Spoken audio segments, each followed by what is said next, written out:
అయిన వారి ఆచూకీ కోసం సిగాచి పరిశ్రమ వద్ద 4 రోజులుగా బాధిత కుటుంబాలు నరక యాతన అనుభవిస్తున్నాయి. సిగాచి పరిశ్రమ ఎదుట బాధిత కుటుంబ సభ్యులు పడిగాపులు కంటిన్యూ అవుతూనే ఉన్నాయి. చివరి చూపు దక్కక, అంతిమ సంస్కారాలు సాగక దిక్కుతోచని స్థితికి గురవుతున్న అభాగ్యులు అక్కడే తిరుగుతున్నారు. మా వాళ్ళేరి, ఎక్కడున్నారు, క్షేమంగానే ఉన్నారా అంటూ దీనంగా వేడుకుంటున్న తీరు మనసులను కరిగిస్తున్నాయి.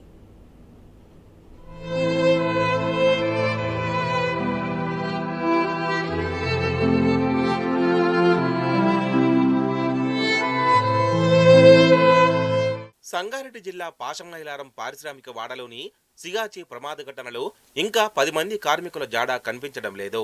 ప్రమాదం జరిగి 4 రోజులు గడిచినా మృతుల సంఖ్యపై ఇంకా స్పష్టత లేదు. జాడ లేకుండా పోయిన 10 మంది మృతి చెందారా, బతికే ఉన్నారా అన్నది తెలియడం లేదు.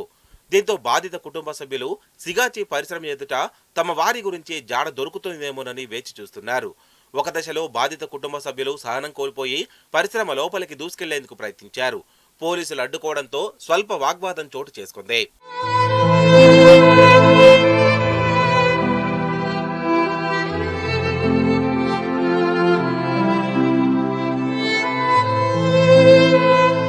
బండగూడకు చెందిన జస్టిన్ మృతదేహం కోసం గత 4 రోజులుగా వేచి చూస్తున్న కుటుంబ సభ్యులు కంపెనీ గేటు వద్ద ఆందోళనకు దిగారు.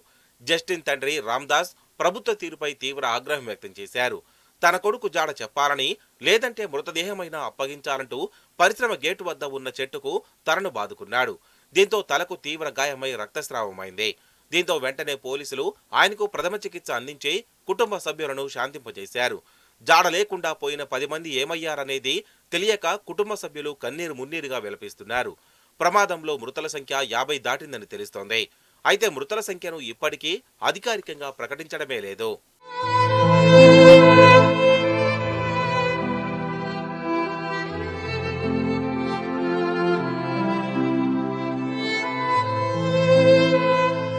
సిగాచి పరిశ్రమ శిథిలాల నుంచి సహాయక చర్యల్లో మాంసపు ముద్దలే బయటకు పడుతున్నాయి. ఎన్డీఆర్ఎఫ్, ఎస్డీఆర్ఎఫ్ బృందాలు శిథిలాలను తొలగిస్తున్నాయి. శిథిలాలను పరిశ్రమ పక్కనే ఉన్న ఖాళీ స్థలంలో వేసి ఆనవాళ్ల కోసం వెతికారు. ఈ క్రమంలో మృతుల అవయవ భాగాలు, కార్మికుల గుర్తింపు కార్డులు, పర్సులు, నగదు, కళ్లద్దాలు, ఇతర సామాగ్రి వెలికి వచ్చాయి. భారీ పేరుడు దాటికి శరీరాలు కాలిపోవడంతో కొన్ని భాగాలు మాత్రమే కనిపిస్తున్నాయి. దీంతో అయిన వారి జాడలేక కంపెనీ చుట్టూ, అధికారుల చుట్టూ తిరుగుతున్న మృతుల కుటుంబ సభ్యులు అల్లాడిపోతున్నారు. గుర్తింపు సామాగ్రిని వారి కుటుంబ సభ్యులు గుర్తుపట్టేలా అధికారులు ప్రదర్శిస్తున్నారు. అక్కడ దొరికిన ఎముకలు, అవయవ భాగాలను పటాన్ చెరువులోని మార్చురీకి తరలిస్తున్నారు. వాటి నుంచి DNA సేకరించి పరీక్షల కోసం పంపుతున్నారు.